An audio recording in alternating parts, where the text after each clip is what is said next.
Vamos a orar. Padre, en el nombre de Jesús, abre nuestros sentidos espirituales y nuestro corazón, haz que entendamos tu palabra y sobre todo que la hagamos por obra. Te pedimos en el nombre de Jesús que traigas nuestros pensamientos y nuestros sentimientos cautivos a tu palabra y a la acción del Espíritu Santo sobre nuestras vidas, y que el demonio no se robe nada que tengamos como un incremento en nuestra espiritualidad. Te pedimos, Señor, que no sea yo, sino seas tú, hablando a las vidas y corazones de las personas que nos escuchan. Y en el nombre de Jesús, amén. Y vamos a leer el Salmo 71:6, dice: en ti, Yahvé, he sido sustentado desde el vientre, desde las entrañas de mi madre. Me sacaste para ti. Será para siempre mi alabanza. Así es. Él pensó en ti desde la eternidad hasta la eternidad.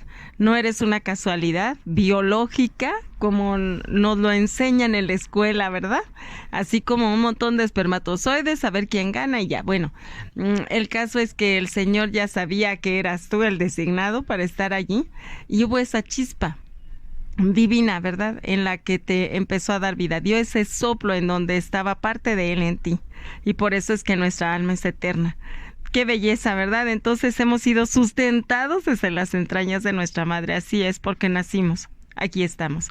Así es que para ti será mi alabanza. Así es, gloria a Dios. Muchas veces les voy a comentar, yo no hallaba un por qué, un para qué haber tenido vida. Ahora ya la encontré en Dios, ¿verdad? Entonces, realmente tenemos que tener experiencias para agradecer la vida que nos ha dado.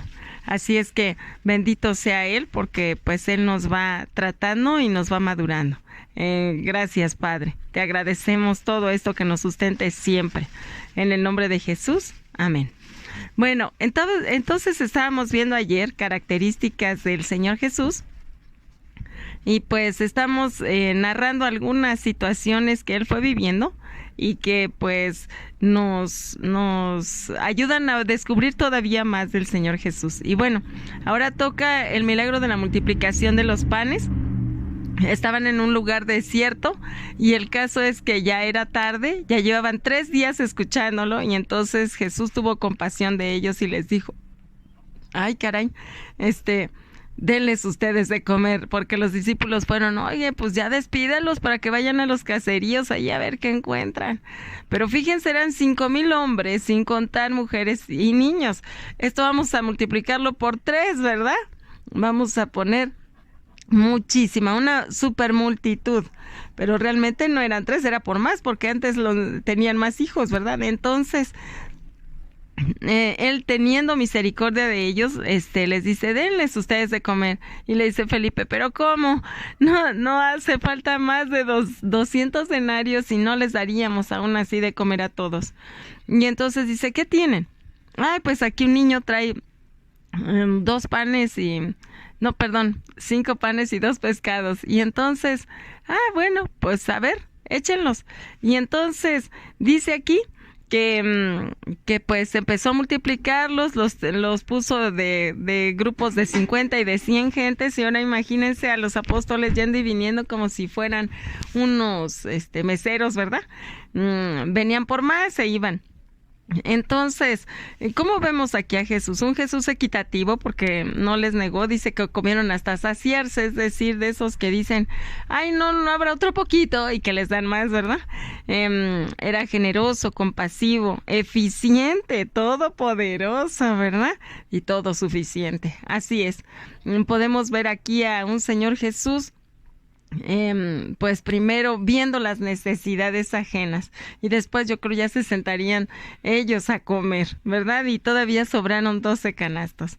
Bueno, y hubo una segunda multiplicación de los panes, bendito sea Dios. Bueno, cuando manda calmarse el viento y el agua, híjole, imagínense, él durmiendo ya cansado, pues todas sus correrías de diariamente eran muy cansadas, porque era desde que Dios amanecía hasta que Dios anochecía, y aparte se levantaba a orar, y entonces manda que se calme el viento y el agua. ¿Qué vemos? A un Jesús intrépido, determinado y seguro.